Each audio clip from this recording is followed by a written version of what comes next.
She mocked her ex in front of the entire reunion, calling him a failure who never made it out of dirty bars. What she didn't know, her own son was clutching a vinyl record by the most sought-after ghostwriter in the music industry, hands shaking, asking for an autograph. And that ghostwriter was the man she'd just humiliated. The name tag said Marcus Reed, but I'd worn a baseball cap pulled low enough that nobody had connected the dots yet. That was the plan, anyway. 10 years. That's how long it had been since I walked out of Jefferson High with a guitar case and $37 in my pocket. And here I was, standing in the same room with the same people, drinking warm punch out of a plastic cup while a DJ played songs that were popular our sophomore year. I should have said no when the invitation came. I almost did.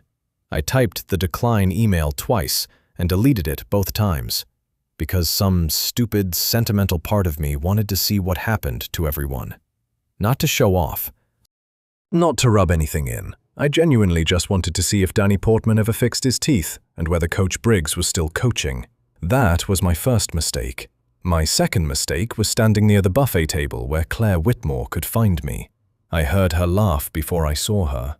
Same laugh. The kind that fills a room without asking permission. I turned slightly, and there she was, still stunning in that effortless way that used to make my stomach drop, standing with a small group near the center of the hall, wine glass in hand, talking to people I vaguely remembered from AP English. She spotted me at roughly the same moment I spotted her. I gave a small nod, polite, neutral, the kind of nod you give someone you once loved and now just share history with. She walked over.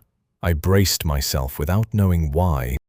"Marcus Reed," she said, smiling. "I was wondering if you'd actually show up." "Hey, Claire." She looked me up and down, the worn jeans, the plain black jacket, the cap. Her smile shifted just slightly.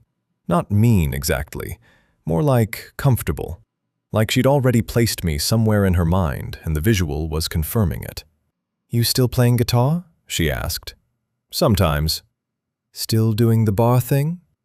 Around us, conversation had naturally dipped. A couple of heads turned. I felt it before I saw it, that awful sensation of becoming the subject of a room's attention. "Tips and dirty bars," she said, louder now, with a little laugh. "That was the dream, right? I remember you used to say you'd headline the Grand Ole Opry someday." Someone at the table chuckled. Another person looked away quickly, which was somehow worse. I opened my mouth, though I had no idea what I was going to say. Probably something low-key, something that wouldn't start anything. I never got the chance. A kid's voice cut clean across the table. "Wait!" I looked to my left. A teenager, maybe 13 or 14, was standing just inside the group with a bottle of water in one hand and his phone in the other. He was staring at me with an expression I couldn't immediately read. Not excitement exactly. More like the specific kind of disbelief you feel when something impossible is sitting right in front of you. "You're Marcus Reed," he said. Not a question. "Yeah," I said carefully. "The Marcus Reed." He set the water bottle on the table without looking at it. "You wrote Falling Satellites." The table went quiet in a different way than before. He pulled a backpack off one shoulder and unzipped it with clumsy, urgent fingers. His hands were shaking slightly. He pulled out a vinyl sleeve, worn at the corners, the paper soft from handling, and held it toward me. The album cover showed a dark sky full of light trails, falling satellites across the top in clean white letters. No artist name on the front because that was the whole point.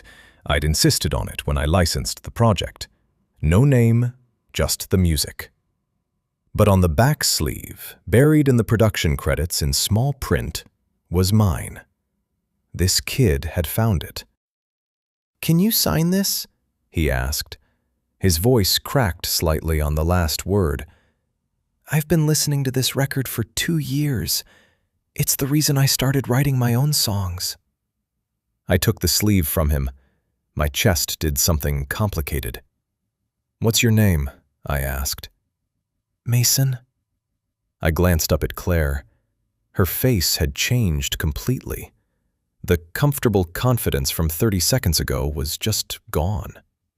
She was looking between her son and me with an expression I couldn't fully decode, part confusion, part something that looked almost like embarrassment.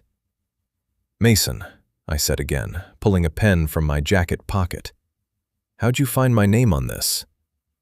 "I read every credit on every album I love," he said simply. Like that was obvious. "Like, of course you do that." I signed the sleeve, handed it back. He held it like it was something breakable. Claire still hadn't said a word. Around the table, nobody had. The DJ was still playing in the background, but it felt very far away. I pulled my cap back down, picked up my punch cup and said, "Good to see everyone." Then I walked out of the reunion hall, into the Nashville night, alone. The Bluebell Motor Inn hadn't changed much in 10 years. Same flickering vacancy sign, same cracked asphalt parking lot with a vending machine near the ice room that always stole your dollar. Same row of 12 identical doors painted a shade of green that had probably looked cheerful in 1987 and had been slowly dying ever since. I pulled in just after 10:30, gravel popping under the tires, and sat in the car for a minute before getting out. Through the office window, I could see an older woman behind the desk watching a small television. She didn't look up when my headlights swept the wall. I could have stayed downtown. I could have booked something on Lower Broadway with a rooftop bar and a view of the Cumberland River. Lord knows I could afford it. But there's something about cheap motels that I've never been able to shake. The anonymity of them, the way nobody looks at you or asks anything, the way the silence is just silence and not the kind that's waiting for something. Room 7. Same as the last time I stayed here, which was 10 years ago when I was 20 and too broke to know better. Back then, I'd thought the Bluebell was temporary, a stop between wherever I was and wherever I was going. I'd spread a road map on this same bed, not a phone, an actual paper map, and circled cities where I thought something might happen for me. Nashville, Austin, Atlanta. I'd been so certain. The kind of certain that only exists before life teaches you what it actually costs. I set my bag on the floor and sat on the edge of the mattress. My phone had started buzzing somewhere around mile marker 12 on the drive out of Nashville. By the time I parked, I had 47 notifications. I turned the screen face down and didn't touch it. The thing about keeping a low profile for 6 years is that you stop being prepared for the moments when it cracks. One video, that's all it takes now. One shaky phone clip filmed at a high school reunion by someone who didn't even know what they were capturing, and suddenly the quiet life you built around yourself starts developing faults. I already knew what the clips would show. Mason with the vinyl sleeve, his hands shaking, his voice saying my name like it meant something. And me, standing there in a baseball cap in a reunion hall, looking like I'd been caught doing something I shouldn't. I didn't watch them. I couldn't yet. Instead, I opened my laptop and pulled up a folder I keep on the desktop. No label on it. Just a small gray icon that looks like every other folder. Inside are 43 video files, all of them filmed on cheap cameras or phones in various states of poor quality. Most of them run between 3 and 8 minutes. Some are shorter. All of them have Jake in them. I opened the one filmed at a place called Rosie's in Clarksville, Tennessee. The date stamp said we were both 21, which meant I'd already been gigging for 2 years and Jake had just started sitting in with me on drums whenever the regular guy cancelled. He cancelled a lot, which meant Jake played more than either of us expected. The video opened mid-song.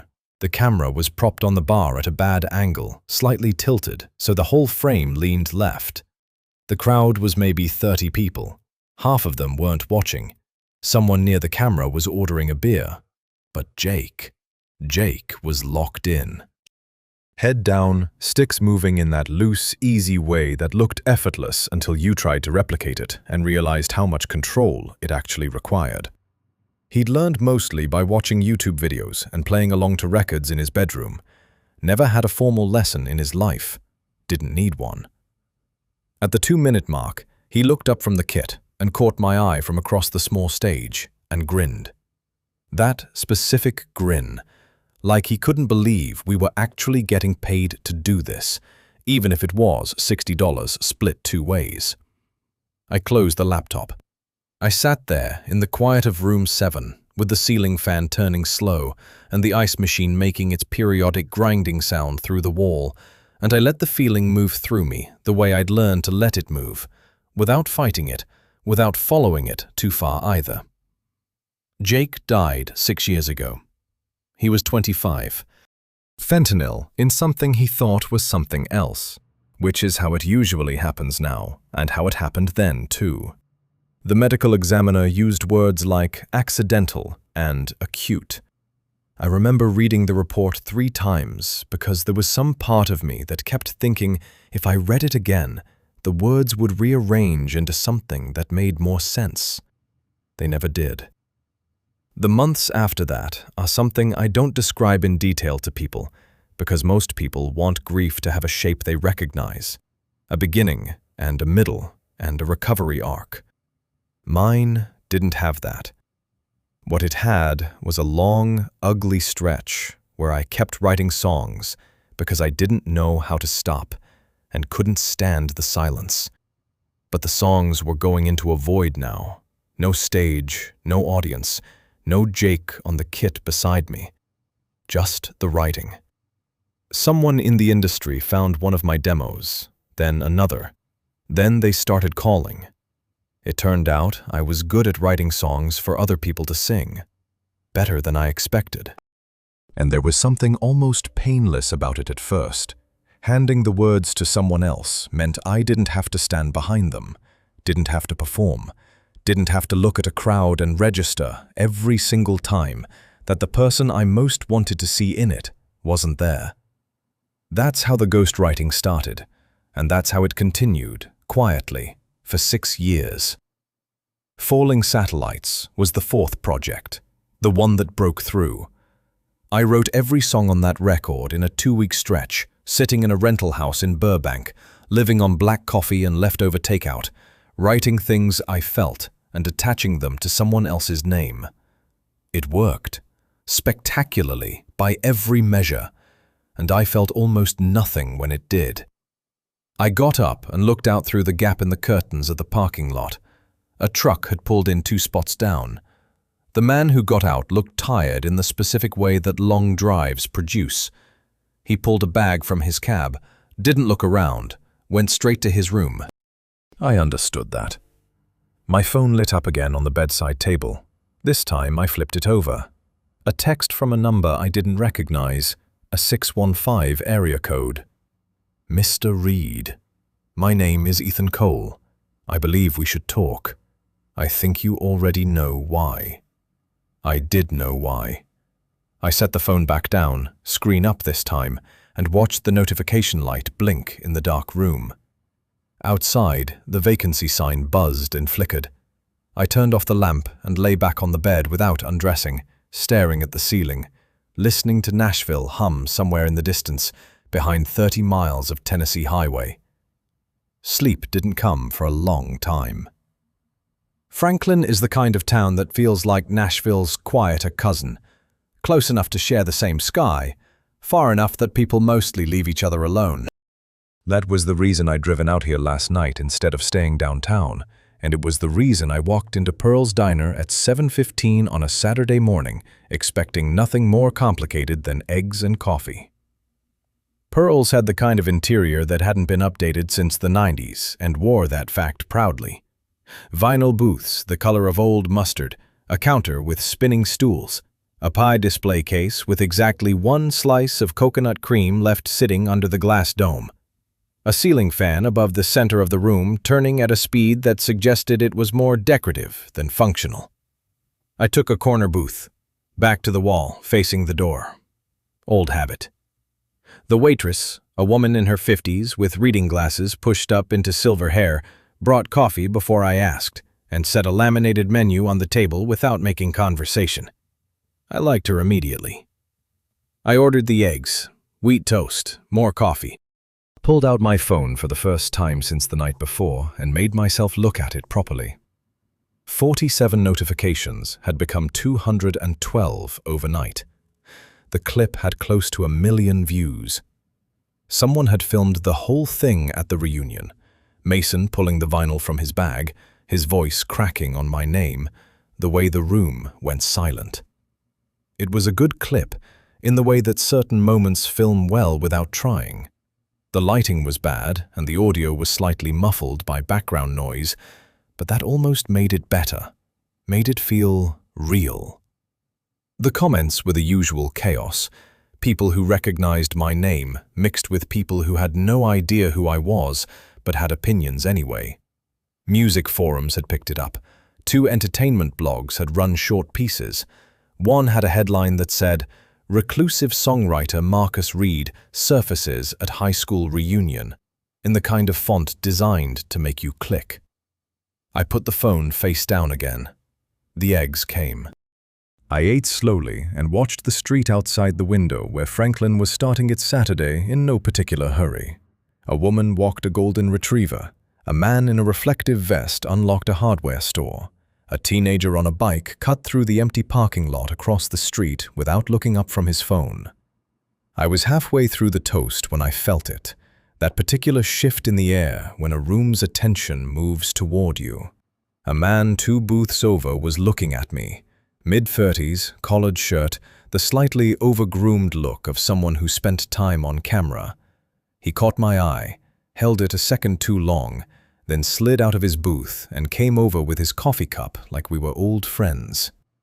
"Marcus Reed," he said, voice warm and professional at the same time.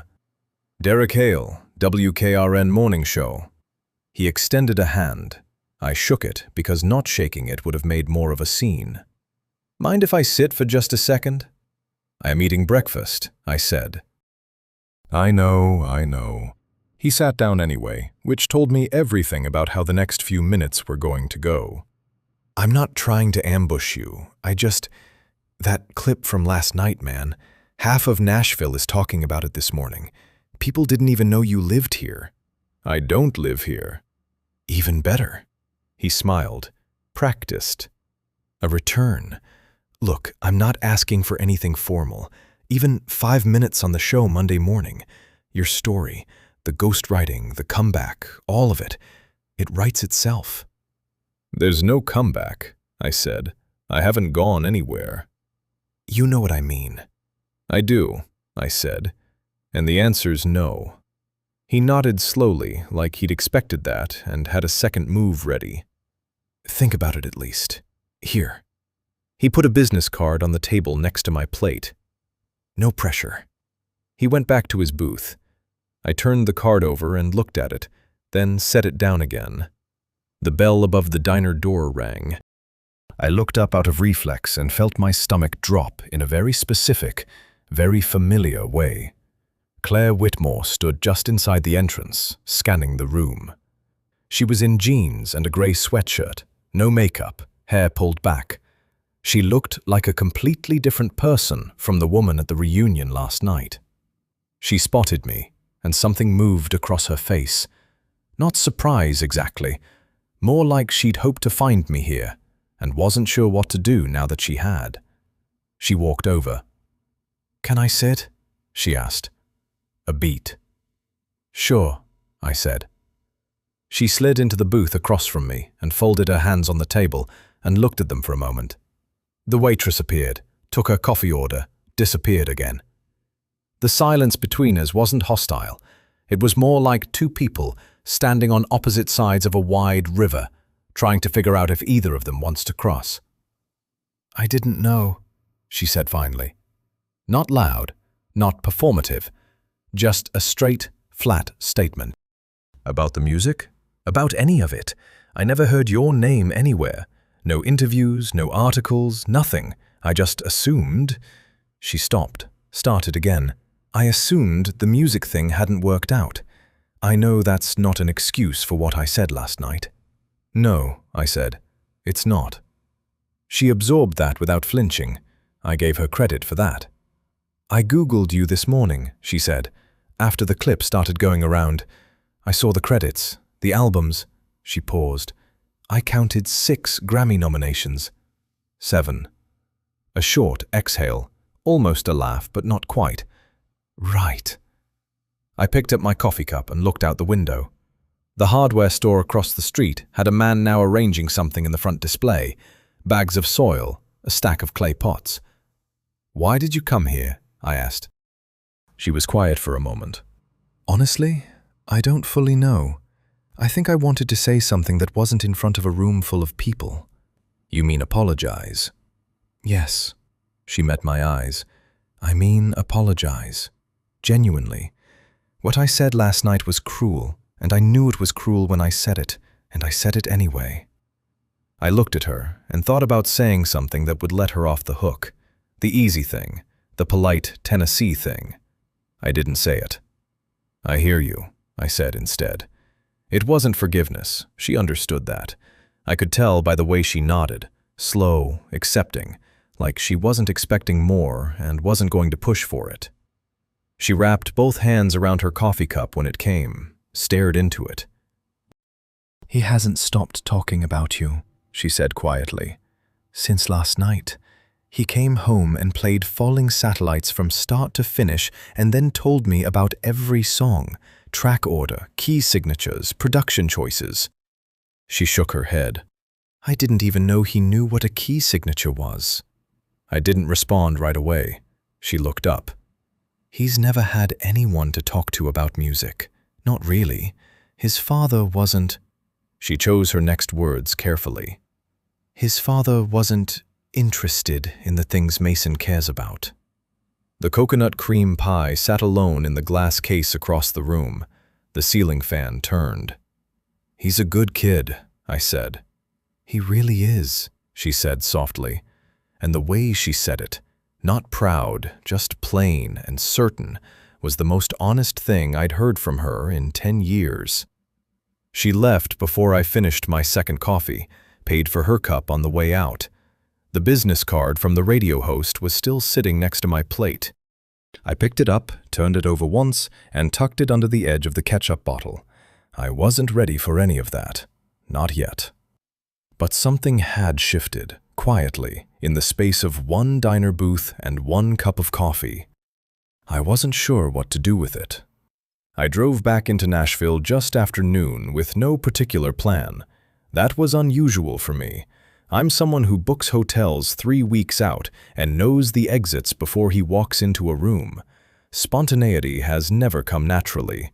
But something about the morning, the diner, Claire's face without its armor on, the way Mason had apparently gone home and played that album front to back, had loosened something in me that I couldn't name precisely and didn't want to examine too closely yet. I parked on 5th and walked down toward Lower Broadway. Saturday afternoon on Broadway is its own specific kind of chaos. The bars open early and the live music starts earlier, and by noon, the whole stretch smells like spilled beer and barbecue smoke, and something underneath both of those that is just Nashville.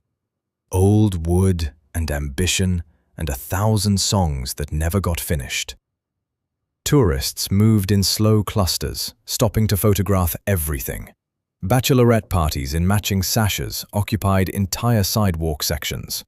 A man in a cowboy hat was letting people take photos with him for tips. I kept my cap low and walked slowly. I hadn't been down here in 4 years, maybe closer to 5. After Jake, I'd avoided it completely.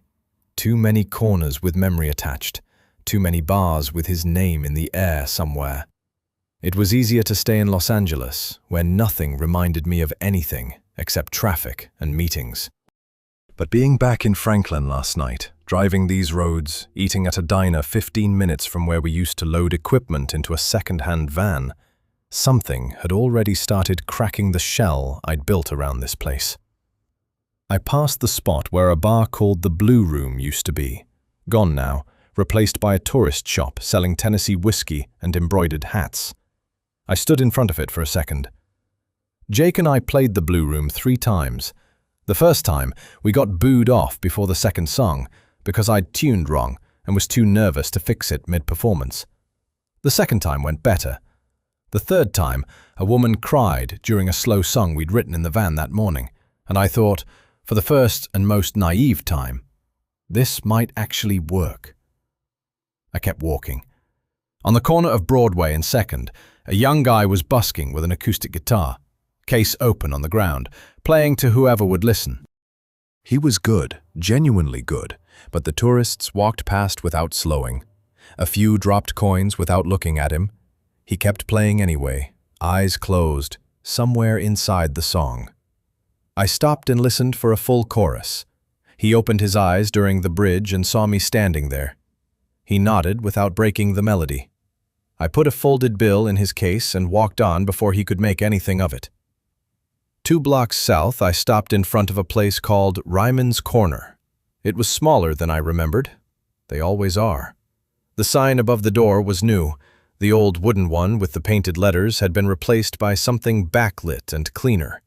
But the bones of the building were the same. Low ceiling, narrow front, 2 windows on either side of the door with neon beer signs in them, one of which was only half lit. Jake and I had played this bar 14 times in 18 months. I remembered the exact number because I'd kept a notebook back then. Venues, dates, how much we made, what worked and what didn't. The notebook was in a box in a storage unit in Burbank that I hadn't opened since the year he died. I stood there on the sidewalk long enough that a couple walking past looked at me curiously. Then I pushed the door open and went in. Inside, the Saturday afternoon crowd was light. A handful of people at the bar, a couple at a high table near the window, a group of 4 in the back. The stage at the far end of the room was empty between sets, a single mic stand and a guitar on a stand under a warm overhead light. The man behind the bar looked up when I came in. He was older than I remembered, closer to 70 now than 60, with white hair and a neatly trimmed beard, and the unhurried manner of someone who had been watching people walk through that door for decades and had stopped being surprised by any of them. Ray Collins. He squinted at me for a moment from behind the bar. Then he said, "I'll be damned." I pulled off my cap and sat down at the bar. "Hey, Ray." He looked at me for a long moment without speaking, the way old people sometimes do when they're comparing what's in front of them against a memory.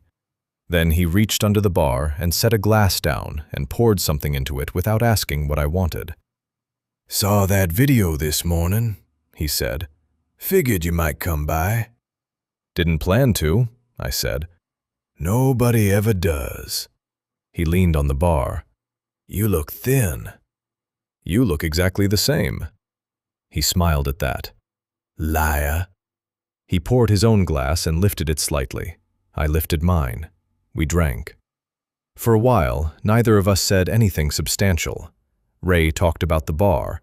The pandemic years had nearly finished it. A pipe had burst in 2023, and the repairs had taken 6 months. One of his longtime bartenders had moved to Knoxville. Normal conversation. The kind that circles what it actually wants to say before saying it. Then Ray said, "I've got something of his." I looked up from my glass. "Found it when I was clearing the back room last year," he said. "Going through old boxes. Stuff people left behind over the years. Cables, a kick drum pedal, a capo with someone's initials scratched in. And this." He disappeared through the door behind the bar and came back a minute later. He set a cassette tape on the bar between us. It was in a clear plastic case, slightly yellowed. The label on the side was handwritten in black marker. The handwriting was Jake's. I knew it the way you know a voice. The letters had that particular forward lean, the J with a long tail that swung below the line. It said, J+M Demos, Ryman's Corner, February. No year. But I knew the year without needing it. February, 12 years ago. We'd come in on a Tuesday afternoon when the bar was closed, and Ray had let us use the small recording setup he kept in the back. Nothing professional, just a 4-track and a pair of decent mics. And we'd recorded 4 songs in 2 hours because we thought we'd have time to come back and do it properly later. We never came back. I picked up the tape and held it. My hands were steady, which surprised me. Inside, I was anything but. "I didn't know if you knew it existed," Ray said carefully. "I knew he recorded something," I said. "I didn't know he'd labeled it." Ray nodded and said nothing else. He understood what kind of silence this was. I sat there holding a cassette tape with my dead brother's handwriting on it in a bar where we'd played together a dozen times, and I felt something give way inside me. Not dramatically, not in a way that anyone at the bar would have noticed. Just a quiet internal collapse, the way a wall doesn't always fall all at once, but sometimes just develops a crack that changes everything about its structure. I had spent 6 years writing songs about loss and heartbreak and distance for other people to perform. 6 years convinced I was processing something, moving through it productively. Sitting in Ryman's corner on a Saturday afternoon holding a cassette tape, I understood for the first time that I hadn't been processing anything. I had been running. There's a difference, and it took Jake's handwriting on a 30-cent label to make me see it. Ray refilled my glass without comment. Outside, Broadway kept moving. Music spilled from every open door up and down the block. Fiddles, keyboards, electric guitars all bleeding into each other until the whole street became one long, layered chord. I stayed at that bar for another hour. Didn't say much. Ray didn't push. When I finally stood up to leave, I tucked the tape carefully into my jacket pocket. Ray walked me to the door. "You playing again?" he asked. "I don't know," I said honestly. He nodded, like that was a reasonable answer. "Door's open," he said. "Same as always." I walked back out into the Nashville afternoon with my brother's voice in my pocket and no idea what to do with it. But for the first time in 6 years, I wasn't walking away from something. I just didn't know yet what I was walking toward. Ethan Cole had texted 3 more times by the time I got back to my car. Not pushy messages, calculated ones. There's a difference. Pushy is, "Call me back, this is urgent, do you know what this opportunity is worth?" Calculated is leaving just enough space between messages that you don't feel cornered, but the weight keeps building anyway. Ethan had been in the industry long enough to know exactly which one worked better. The last text said simply, "Rooftop bar, Hotel Noel, 7 o'clock. Dinner's on me. Come if you want." Come if you want. Like it was casual. Like he hadn't already triangulated my location from the diner video that someone had posted an hour after the reunion clip and quietly confirmed through 3 different industry contacts that I was still in the Nashville area. I knew how this worked. I'd been on the other side of it. The side where you're the one trying to get a meeting with someone who doesn't want to be found. The "come if you want" was the oldest move in the book. It transferred the power optics without actually transferring the power. I went anyway. Partly because Ethan Cole was not nobody. He'd produced 6 albums in the last decade that between them had sold more than 40 million copies worldwide. He had a reputation for being difficult and brilliant in roughly equal measure, which in this industry usually means the brilliant part is real. And partly because I had a cassette tape in my jacket pocket and nowhere useful to put the feelings it had stirred up. And a rooftop meeting felt like at least a manageable displacement activity. Hotel Noel was downtown, a restored building from the 30s with high ceilings and the kind of intentional design that costs a lot of money to make look effortless. The rooftop bar was called something I didn't catch from the elevator. It had low lighting, small tables, and a view of Nashville that on a clear Saturday evening in late spring was genuinely hard to argue with. The city laid out in all directions, the Cumberland glinting in the distance, the neon of Broadway visible as a warm smear of color several blocks south. Ethan was already there. Corner table, good sight lines, a glass of something clear in front of him. He was younger than his reputation suggested, mid-40s, compact build, close-cropped hair going grey at the temples. He was wearing a jacket that probably cost more than my first car, and he stood up when he saw me coming, which I hadn't expected. "Marcus," he extended his hand. Firm grip, direct eye contact. "Ethan." We sat. A server materialized immediately. I ordered water and then changed it to bourbon because the rooftop view and the cassette tape and the day I'd had collectively made water feel insufficient. Ethan didn't rush. He asked about the drive, about whether I was staying in the city, small things. He was good at this, making a business meeting feel like a conversation between people who already knew each other. I let him run it for a few minutes because there was no point interrupting the warm-up. Then he said, "That clip is at 3 million views." "I know. By Monday morning it'll be double." He leaned back slightly. "You understand what that means for your position right now." "My position," I repeated. "People want to know who you are, not the name in the credits. You, the actual person." He turned his glass slowly on the table. "I've had 4 calls today from labels who don't even know I'm sitting here. Everyone's asking the same question." "What question?" "Whether Marcus Reed is ready to come back." I drank my bourbon and looked at the city. "I never left," I said. "I've put out more music in the last 6 years than most artists do in a full career." "Music with other people's faces on it," Ethan said, not unkindly, just precisely.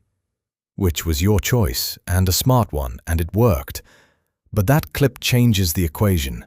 That boy, Mason, whatever his name is, he put a human face on you, whether you wanted one or not." He paused. "The question now is whether you control that narrative or let the internet do it for you."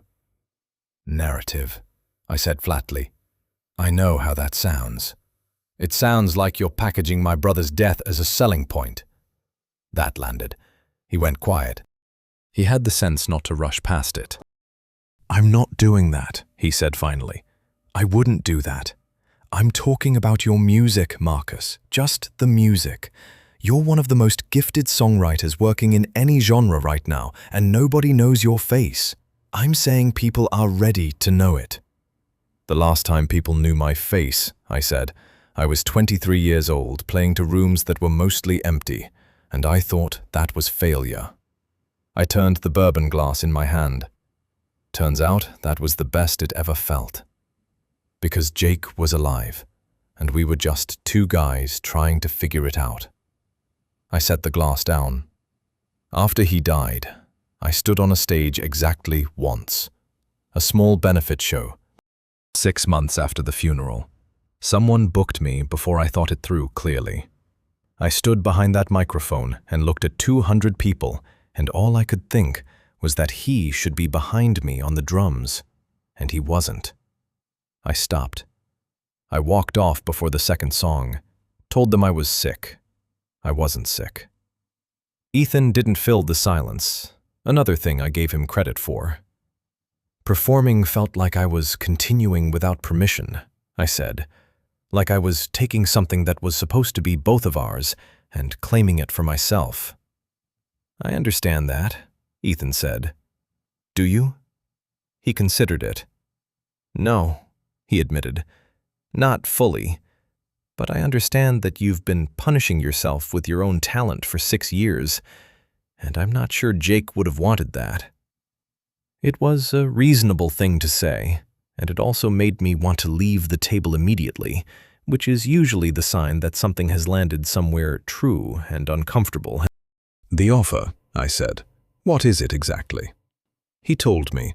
It was a number that would have seemed fictional to the version of me sleeping in cheap motels at 20 years old.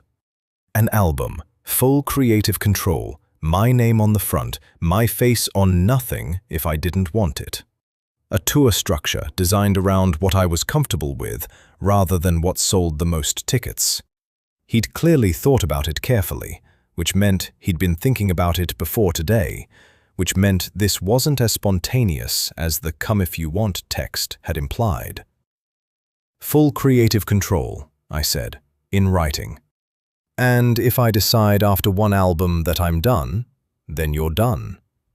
I looked at him for a moment. He looked back without performing anything.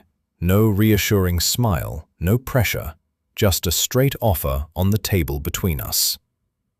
"I need to think," I said. Of course.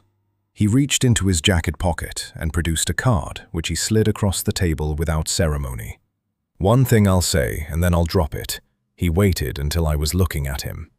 "Whatever happened to your brother, you carrying it silently didn't protect him, and it isn't honoring him either. The songs you write about loss and distance and grief, those aren't just yours, Marcus. People hear themselves in them. That boy at the reunion heard himself in them." He picked up his glass. "That's not nothing." I didn't answer. Somewhere below us, a police siren moved through the streets and faded. The lights of Broadway pulsed in the distance. I was still sitting with everything he'd said when I noticed the man near the rooftop entrance, phone raised slightly, angled toward our table. Then another near the bar, not drinking, just standing. Then a third I caught in my peripheral vision near the elevator bank. Paparazzi. 3 of them, maybe more I hadn't spotted yet. Someone had confirmed my location. Ethan noticed my expression shift. He turned, read the situation in about 2 seconds and turned back. "Back exit," he said quietly. "I'll have someone take you down." I stood up and pulled my cap back down. "I'll be in touch," I said. I meant it. I just didn't know yet what I was going to say when I was. Centennial Park at 6:30 on a Sunday morning is a different place entirely from what it becomes by noon. The joggers are out, but they're quiet, focused, earbuds in, not looking at anyone. A few dog walkers move along the paths near the lake. An older man does Tai Chi near the replica Parthenon with the slow, deliberate movements of someone who has been doing it in the same spot for 20 years. The light comes in low and golden through the trees, and everything feels provisional, like the city is still deciding whether to wake up or turn over and sleep another hour. I had left the motel before sunrise. The paparazzi situation at Hotel Noel the night before had reminded me of something I'd managed to mostly forget in 6 years of deliberate invisibility. That once people know where you are, they tell other people, and it compounds fast. A roadside motel in Franklin was fine when I was anonymous. Now that the clip had crossed 5 million views overnight, I'd finally looked at my phone properly at 2 in the morning and immediately regretted it.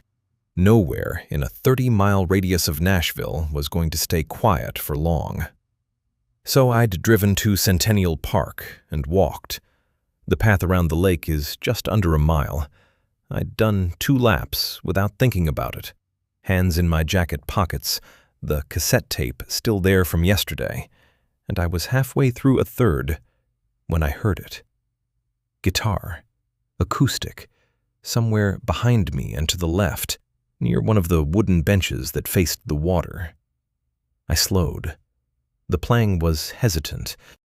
Someone working through a chord progression they hadn't fully committed to muscle memory yet, the changes coming a beat late in places, a slight buzz on the B string suggesting the finger placement wasn't quite clean. But the rhythm underneath was steady, and the choice of chords was interesting, not the obvious ones. Whoever it was had some instinct. I turned around. Mason was sitting on the bench with a beat-up acoustic guitar across his lap, a composition notebook open on the seat beside him, wearing a gray hoodie that was slightly too big for him. He was staring at his left hand on the fretboard with the focused frown of someone trying to solve a problem through sheer concentration. He hadn't seen me yet. I stood there for a moment, genuinely uncertain. Part of me wanted to keep walking. The park was big enough. I could take a different path, loop back to the car, drive somewhere else. The last 24 hours had already pulled me further into other people's orbits than I'd planned, and Mason being here, however he'd found me, felt like another pull in a direction I hadn't agreed to. But I watched his hand move to the next chord, watched him wince at the buzz on the string, watched him stop and reposition his finger and try it again. And something about that small, private act of trying, doing it again without an audience, without anyone telling him to, made me walk toward the bench instead of away from it. He looked up when I was about 10 feet away. His eyes went wide, then immediately self-conscious. He reached for the notebook like he was going to close it. "Don't," I said. He stopped. I sat down on the far end of the bench, leaving space between us. I looked out at the lake for a moment. A pair of ducks moved across the surface in a straight line, perfectly unbothered. "How'd you know I'd be here?" I asked. "I didn't," he said. "I just come here sometimes in the morning to practice. Nobody's usually around." He paused. "I saw the thing about the paparazzi last night. Someone posted about it. I figured you'd want somewhere quiet." I looked at him.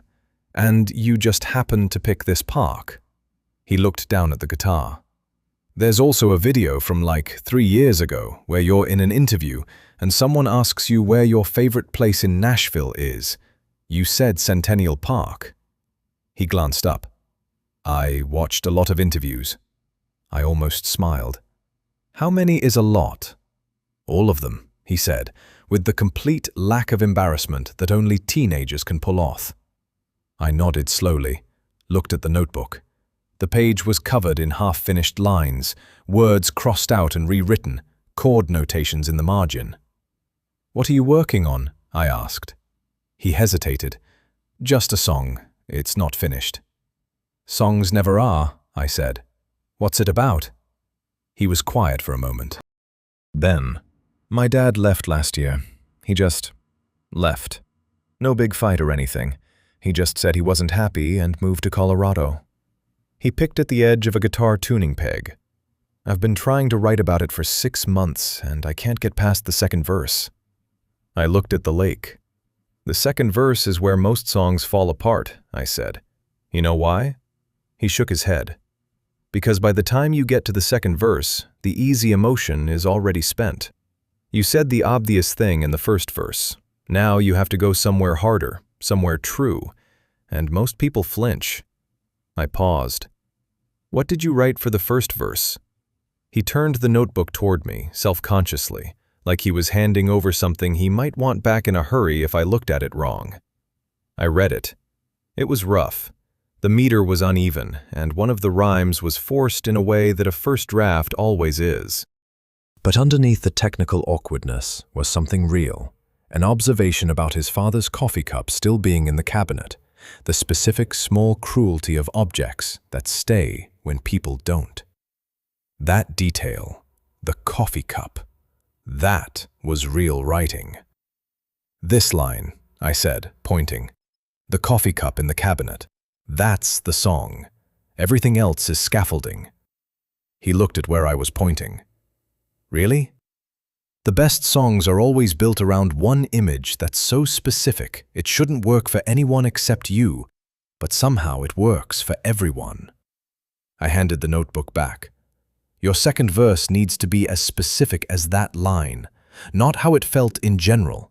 One exact moment, one thing you saw or heard or touched." He was quiet. I could see him thinking. "The morning after he left," Mason said slowly, "I woke up early, and I went downstairs, and his side of the closet door was open, and it was just empty. All his stuff was gone, but there was one coat hanger on the floor, just one. Like he was in such a hurry he dropped it and didn't pick it up." He said it like he was telling me something unimportant. I looked at him. "That's your second verse." Something shifted in his face. The self-consciousness dropped for a moment, and underneath it was something younger and more unguarded. He looked back down at the notebook and started writing. I sat with him in silence while he wrote.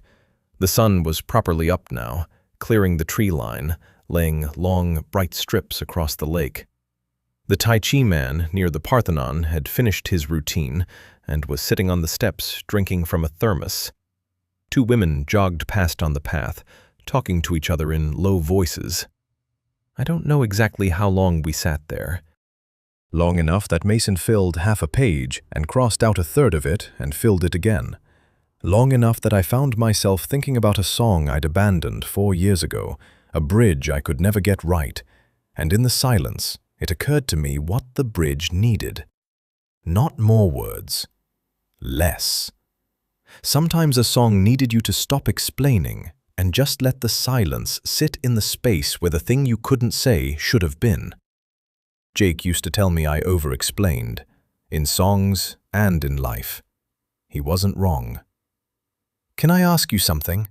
Mason said, not looking up from the notebook. "Yeah?" "Why don't you perform anymore, like your own stuff, under your own name?" I thought about the rooftop last night, about what Ethan had said, about that stage 6 months after the funeral, and the 200 faces, and the empty space behind me where the drum kit sat waiting. "I lost someone," I said. "And for a long time performing felt like moving on, and I wasn't ready to move on." He absorbed that. Didn't push it, just nodded once, slowly, in the way of someone who understood that certain answers were complete, even when they didn't explain everything. "My dad's not dead," he said carefully, "but sometimes it feels kind of like that." "I know," I said. We sat in silence again, then footsteps on the gravel path, fast ones, slightly panicked. I looked up. Claire was coming toward us at a pace just below a run, phone in hand, hair not fully sorted, wearing the expression of a mother who had woken up to an empty house and worked through several bad scenarios on the drive over. She slowed when she saw me, then looked at Mason, then back at me. The panic on her face moved through about 3 different things in quick succession.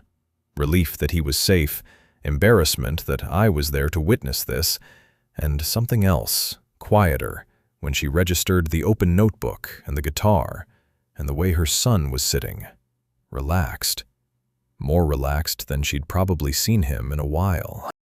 She stopped a few feet from the bench, pressed her hand to her collarbone, and exhaled. "I woke up and he was gone," she said, mostly to herself. "I'm fine, Mom," Mason said, with the particular brand of 14-year-old dignity that exists for the express purpose of surviving embarrassing parental arrivals. Claire looked at me. "I'm sorry, I didn't know he was—" "He's fine," I said. "We were working on a song." She blinked, looked at Mason again, at the notebook in his hands. She didn't say anything for a moment, just stood there in the morning light at Centennial Park with her hand still pressed to her collarbone, watching her son hold a notebook full of his own words. Her expression settled into something I recognized but hadn't expected to see on Claire Whitmore's face. It was gratitude, plain and uncomplicated and clearly unfamiliar to her, like a word in a language she was still learning to pronounce. She invited me for dinner, the way people do when they're not entirely sure you'll say yes but feel like they owe the asking. Quickly, almost as an afterthought, while Mason was packing up his guitar and she was still recovering her composure from the park. "It's just pasta," she said. "Nothing elaborate, but if you don't have plans—" I almost said no. Not out of hostility, just habit. 6 years of structured solitude had made me very good at finding polite exits from situations that required sustained human proximity. But Mason looked up from the guitar case when she asked, and while he didn't say anything, the quality of his attention in that moment was the kind that makes saying no feel like a small act of cruelty. "Sure," I said. She lived in Brentwood, about 20 minutes south of the park. The neighborhood was quiet and well kept. Wide streets, mature trees, houses set back from the road with tidy lawns. The kind of neighborhood that looks stable from the outside, in a way that can mean everything or nothing at all. The house itself was a 2-story brick colonial that was probably beautiful 8 or 9 years ago, and was now in that particular middle stage where things were starting to ask for attention that wasn't quite available yet. The gutter on the left side of the porch had pulled slightly away from the roofline. The flower beds along the front walk were mostly mulch, the plants either gone or not yet replaced. One of the shutters on an upstairs window sat at a slight angle. None of it was dramatic, just the accumulation of small, deferred things. Inside was tidier than the exterior suggested, clearly cleaned recently. The kind of rapid but thorough cleaning you do when company is coming and you have 40 minutes. Mason disappeared upstairs with his guitar and his notebook, and Claire moved into the kitchen with the efficient purpose of someone who was more comfortable doing things than not doing them. I sat at the kitchen island and watched her cook. She worked quickly and without fuss, pasta water on first, then a sauce from scratch, dicing onions with the confident speed of someone who'd done it 10,000 times.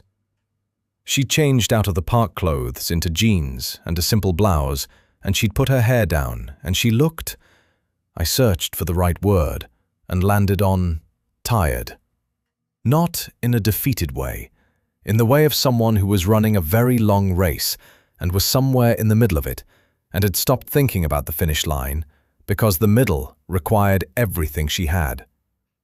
"You didn't have to cook from scratch," I said. "It's pasta," she said.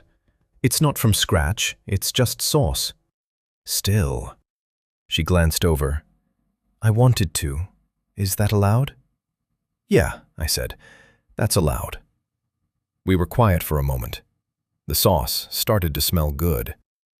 From upstairs came the faint sound of Mason playing the same chord progression I'd heard in the park, slower now, more deliberately. "He's been up there for an hour since we got back," she said, listening to it. "He never practices that long voluntarily." She stirred the sauce. "Whatever you said to him this morning—" "I just told him his instincts were good," I said. "They are." She nodded, keeping her eyes on the stove. "His father used to tell him music was a waste of time. Not aggressively, he just dismissed it. Every time Mason wanted to talk about a song or an album or an artist, his father would say something like, 'That's nice,' and change the subject." She paused. "You do that enough times, and eventually the kid stops trying to share it." "How long were you married?" 8 years. Divorced 14 months ago." She said it without drama, in the flat tone of someone who had moved past the stage where saying it out loud still cost something. "It was mutual in the sense that we were both unhappy. It was not mutual in the sense that I didn't see it coming as clearly as he did." Apparently. She drained the pasta, and I didn't say anything because there wasn't anything useful to say. Dinner was the three of us at a kitchen table that was slightly too big for 3 people. There was a 4th chair that nobody acknowledged. Mason ate quickly and talked about a song structure question he'd been thinking about on the drive home, something about whether a bridge was always necessary or whether some songs were better without one. I told him it depended on whether the song had somewhere new to go emotionally at that point, and if it didn't, a bridge was just furniture. He thought about that seriously, the way he thought about everything, with his full attention, like ideas were things worth treating carefully. After dinner, he went back upstairs. Claire poured 2 glasses of wine, and we moved to the living room, which had a couch and 2 chairs and bookshelves along one wall and a television that looked like it wasn't used much. She sat in one of the chairs and tucked her feet underneath her and held the wine glass with both hands. "I want to properly apologize," she said. "Not the diner version. I was still processing." "Claire, let me say it." She looked at me steadily. "What I said at the reunion was designed to humiliate you in front of people. I knew exactly what I was doing when I said it. I've been telling myself since last night that it came out wrong, that it was just a bad joke. But that's not true. I aimed it." She exhaled. "And I'm sorry. Genuinely." I looked at her. "What made you do it?" She was quiet for long enough that I thought she might redirect. Then she said, "Because you walked in there looking exactly like I remembered you. Cap pulled down, jeans, that way you carry yourself like you're not sure you're supposed to be somewhere." She shook her head. "And something about that just made me feel like everything was the same as it was 10 years ago. And if everything was the same, then maybe my choices were—" She stopped. "Were what?" She looked into her wine glass. "I broke up with you because you were going to chase music, and I was terrified of ending up like my parents. My mother worked 2 jobs my entire childhood. My father was in and out of work. We were always almost okay, but never actually okay." She looked up. "When you said you were going to make it as a musician, I heard my mother's tired face. I heard my father apologizing for things he couldn't fix. I heard everything I'd spent my whole childhood trying to get away from. She paused. So I left. And then I told myself it was because you were unrealistic, that it was a practical decision.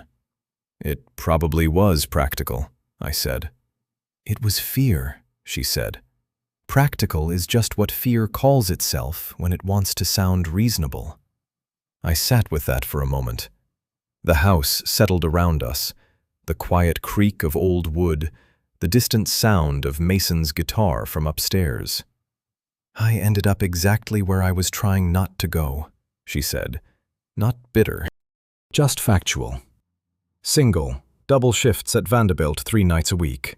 Gutter falling off the front of the house. A small, dry laugh. I'm not telling you this for sympathy. I'm telling you because you deserve to know that the person who called you a failure was standing in a glass house. She met my eyes. A very drafty one, with a broken shutter. Something loosened in my chest. Not forgiveness exactly. That wasn't quite the right word for what it was. More like understanding. The kind that comes when you finally see the full shape of a thing you'd only ever seen one side of. You're doing fine, I said. I'm doing okay, she corrected. Fine is further along. Then you're doing okay. She almost smiled. Yeah. She looked up at the ceiling, toward the sound of her son playing guitar in his room. I really am. We sat in the living room while the wine got slowly warmer, and Mason played the same 4 bars upstairs, over and over, each time slightly better than the last. Outside, the Brentwood neighborhood was completely still. Inside, this house with its pulled gutter and its empty 4th chair and its bookshelves and its tired but still going occupant. Something between us that had been locked since a high school parking lot 10 years ago, quietly, without ceremony, came undone. Not everything, not all at once, but enough. Ray called Monday afternoon while I was sitting in the motel room with a cassette tape on the bedside table and a 4-track player I'd driven to a pawn shop in Franklin to buy that morning. The pawn shop owner had looked at me like I'd asked for a rotary phone. But he had one in the back, dusty, needing a new belt, $40. I'd cleaned it up in the motel bathroom with a damp cloth and a patience I didn't know I still had, and by noon it was running well enough. I'd been sitting in front of it for 2 hours without pressing play. When Ray called, I picked up immediately, mostly because I needed something to interrupt the standoff between me and that tape. There's a concert tonight, he said, skipping hello entirely. Small thing, Riverside Amphitheater out past Bell's Bend. Charity setup for young musicians, kids who can't afford lessons, instruments, studio time. I've been organizing it for 3 years running. A pause. We've got a slot that opened up this afternoon. 30 minutes. I thought of you. Ray, hear me out. I've heard you out. The answer is the same one I gave Ethan Cole on Saturday night, and the same one I've been giving everyone for 6 years. Ethan Cole is selling something, Ray said. This isn't that. It's 40 kids from Metro Nashville Public Schools sitting in fold-out chairs by the river, waiting to see musicians play because they love music and don't have anyone telling them that's a reasonable thing to love. Another pause. Think of it as a favor to an old man. That's manipulative, I said. Yes, it is, he agreed pleasantly. 7 o'clock. I'll save you a parking spot. He hung up. I sat looking at the phone for a moment, then at the 4-track player, then at the tape. I pressed play. The recording opened with noise, the ambient sound of a room, chairs scraping, someone adjusting a microphone that produced a brief shriek of feedback. Then Jake's voice, close to the mic, saying, Okay, from the top, Marcus, stop tuning, you've been tuning for 10 minutes. And then my own voice, 21 years old, saying it was slightly flat. It's always slightly flat, just play. And then we played. 4 songs. The recording quality was exactly what you'd expect from a 4-track in a bar back room. Everything slightly compressed, the room sound too present, the vocal balance inconsistent. But underneath the limitations, the songs were alive in a way that recordings from proper studios sometimes aren't. You could hear us enjoying it. You could hear the specific pleasure of two people playing together who had played together long enough to stop thinking about it. The fourth song stopped abruptly at the 2-minute mark, mid-verse. Jake had broken a stick, and we'd both laughed about it, and the tape had kept running through the laughter and the rummaging for a replacement. And then there was nothing. The song just ended there, incomplete, frozen at the moment before we'd have gone back to the top and finished it. We never did.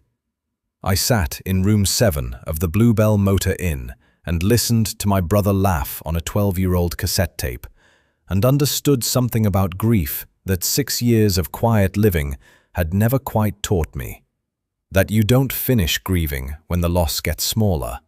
You finish when you stop letting the loss tell you what you're allowed to do. I got in the car and drove to Bell's Bend.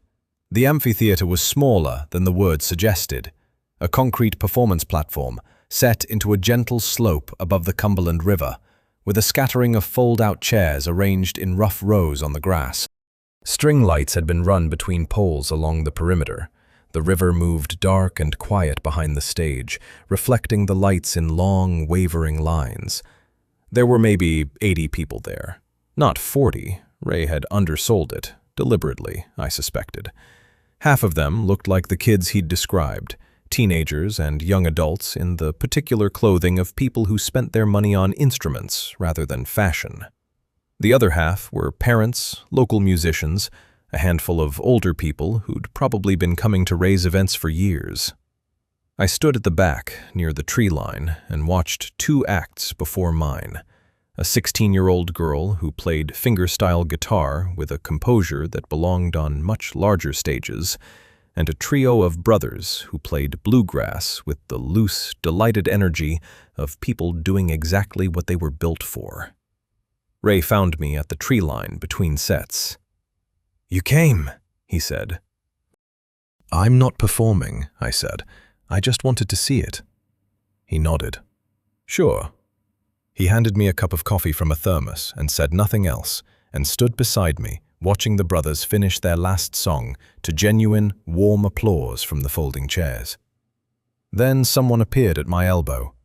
Mason was in a green jacket with his composition notebook tucked under his arm, Claire a few steps behind him, both of them slightly out of breath, like they'd jogged from the parking area. He looked up at me. "Ray called my mum," he said. "He told us you might be here." I looked at Ray. Ray looked at the stage, with an expression of elaborate innocence. "I'm not performing," I said again, to the general group. Mason looked at the stage, then back at me. He wasn't performing anything. No manufactured speech, no careful argument, just a 14-year-old who had something to say and was working out how to say it honestly. "When I found your album," he said slowly, "I was having a really bad few months. After my dad left. I wasn't talking to anyone about it. I was just kind of shut down. And then I put on Falling Satellites, and it was like..." He paused. "It was like someone had already written down the thing I didn't know how to say. And that made me feel less alone." He looked at me steadily. "Maybe somebody out there tonight needs that, the same way I did." The string lights moved slightly in the river breeze. I looked at the stage, at the empty microphone, at the 80 people in fold-out chairs by the water. I thought about the 4-track recording, the broken drumstick, the laughter, the unfinished song that had been sitting incomplete for 12 years on a tape in a bar back room, waiting for no one in particular. I put the coffee cup down on a nearby table. "Ray," I said, "do you have a guitar I can borrow?" There was no introduction. Ray just walked to the microphone between sets and said, "We have one more performer tonight," and that was all.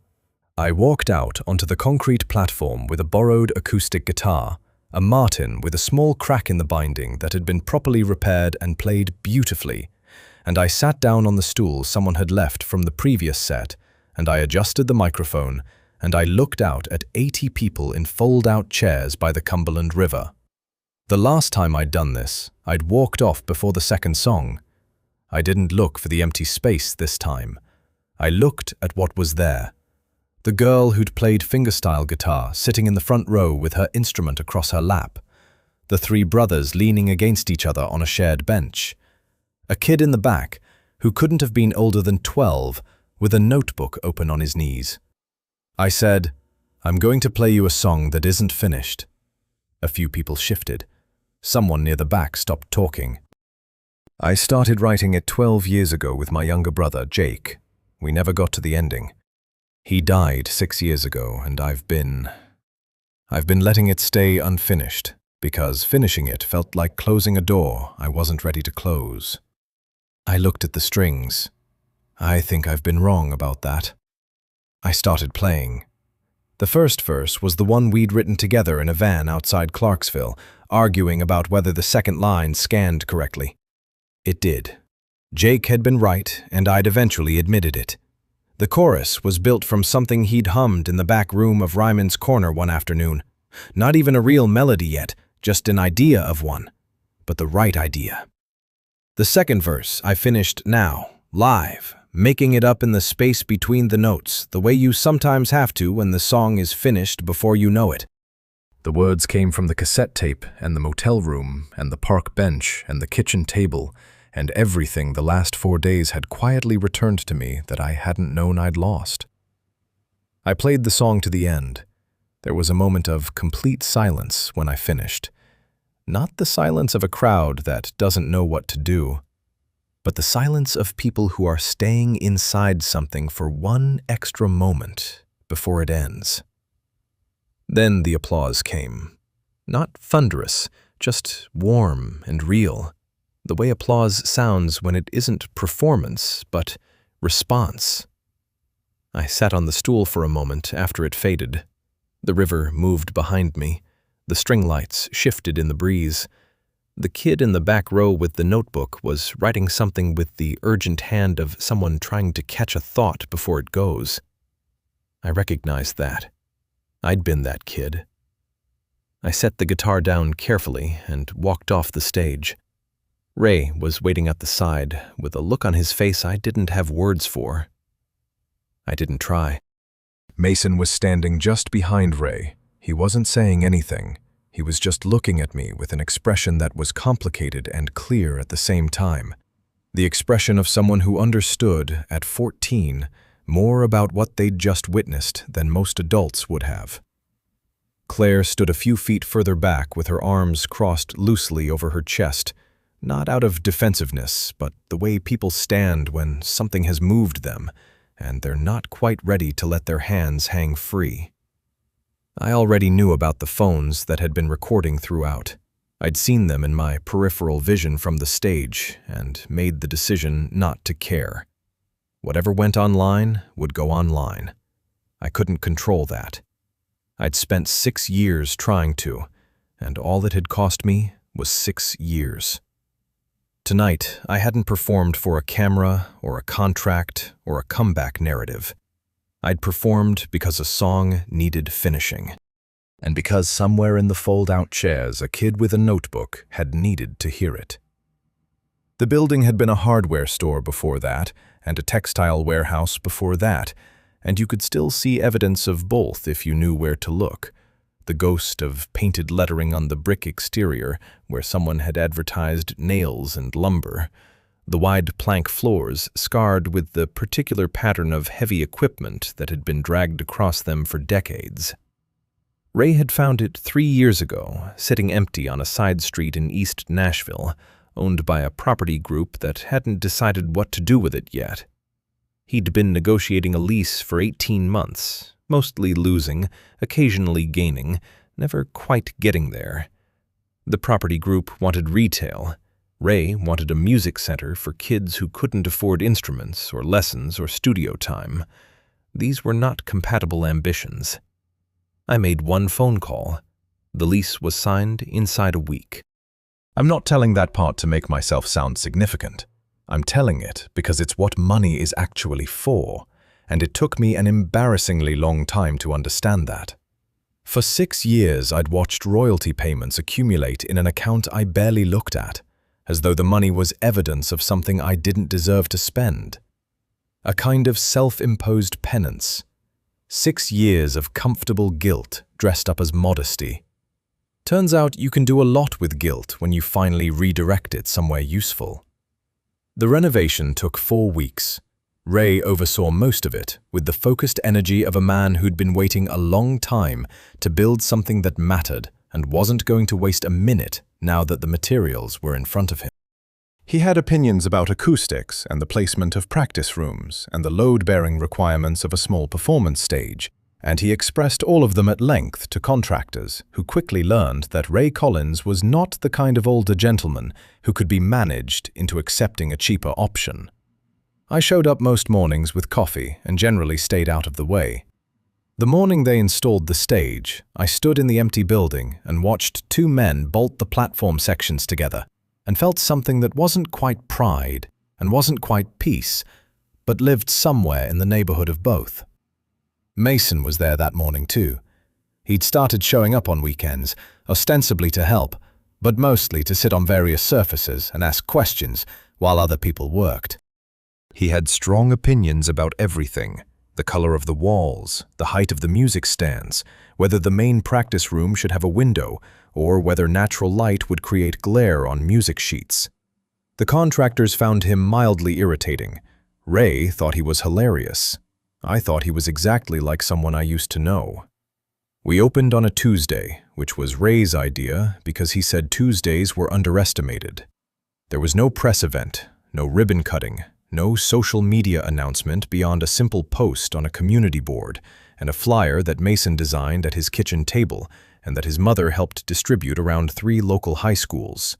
The flyer said, "Free music instruction, instruments provided, no experience necessary, show up." 14 kids showed up the first Tuesday. By the 3rd Tuesday, there were 26. By the end of the first month, we had a waiting list. I ran the songwriting sessions on Thursday afternoons. Ray handled the instrument instruction, guitar, bass, basic percussion, alongside 2 local musicians he'd known for decades who donated their afternoons without being asked twice. A woman named Priya, who'd played session violin for 15 years, took the strings students on Wednesday mornings and was better with teenagers than anyone I'd ever seen, partly because she never talked down to them, and partly because she had the kind of directness that young people respond to when they're tired of being handled. The Thursday songwriting sessions were mine. I hadn't planned them as therapy, but they became something adjacent to it. Teenagers walked in carrying things they hadn't found other containers for: divorce, failure, loneliness, the specific modern anxiety of growing up in full public view online. And they put those things into songs, because songs will hold almost anything if you build them carefully enough. I taught them what I knew, which was, start with the true thing, not the comfortable thing. Find the one image that only you could have seen. Don't explain the feeling, describe the moment that contains it. Let the silence do work. Trust the listener. Most of them were better than they thought they were. That's always the case. Talent is rarely the limiting factor. What limits people is the belief that their particular experience isn't worth the paper they'd have to write it on. Mason was in the Thursday sessions. He sat in the back for the first 2 weeks and said very little, which was unlike him. I think he was recalibrating, learning how to be a student in a room where he'd previously had something more like exclusive access. On the 3rd Thursday, he read a verse aloud to the group that he'd been working on for 2 weeks, and there was a silence afterward that meant something. The kind of silence that a room makes when it recognizes itself in what it's just heard. He still had the vinyl sleeve I'd signed at the reunion. It sat on his desk at home, propped against the wall. I knew this because Claire had sent me a photo of his room one afternoon with no caption, and I'd understood what she meant by it. Claire and I existed in whatever the space is between old history and new territory. Not defined, not pressured, both of us too old for the kind of rushed clarity that belongs to people with less damage. She came to the center sometimes on Thursday evenings when her shift allowed it, and sat in the back with a coffee and watched. And afterward, we'd sometimes walk around the block once before she drove back to Brentwood. We talked about Mason mostly, and music, and occasionally something personal that we'd circle back and look at from different angles before touching. It was enough. It was the right speed. I found a house in East Nashville, 3 blocks from the center. Narrow, 2-story, a small backyard with an oak tree that was clearly the building's senior resident and knew it. The 3rd bedroom became a writing room with 1 chair and a desk, and the 4-track player from the pawn shop that I kept even after buying proper equipment, because some objects earn their place through what they've witnessed. The cassette tape was in a glass case on the desk. Ray had suggested framing it, and I told him that was sentimental. Then I'd bought the glass case the following afternoon. I called my manager in Los Angeles and told him I was staying in Tennessee indefinitely. He took this better than I expected, which suggested he'd seen it coming before I had. I didn't call Ethan Cole with an answer about the album deal. Then, one morning, about 6 weeks after the center opened, I sat down at the desk and opened a new document on my laptop and started writing songs under my own name for the first time in 6 years. No brief, no client, no other voice to hand the words to when they were finished.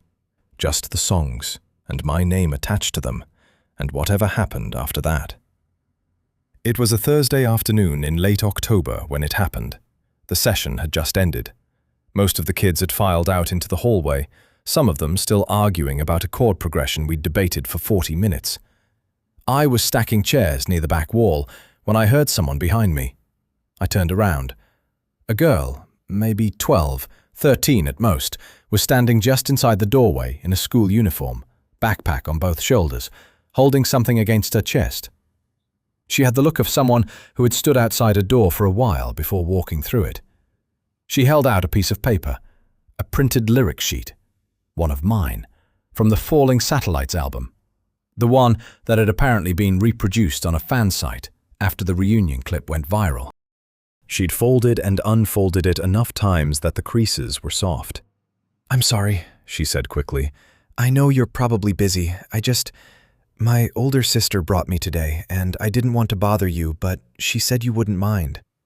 "I don't mind," I said. "My mom is sick," she said. And then, like she hadn't meant to say that part and wasn't sure what to do now that it was out, she looked at the lyric sheet instead of at me. "She plays your songs when she's having a hard day. I thought if I could get this signed, I could give it to her." I looked at this girl, standing in the doorway of a music center in East Nashville with a folded piece of paper and a backpack, and the particular bravery of someone doing a small thing that cost them something. I thought about a reunion hall and a baseball cap pulled low. A version of me who would have signed quickly and left before anyone could look too closely.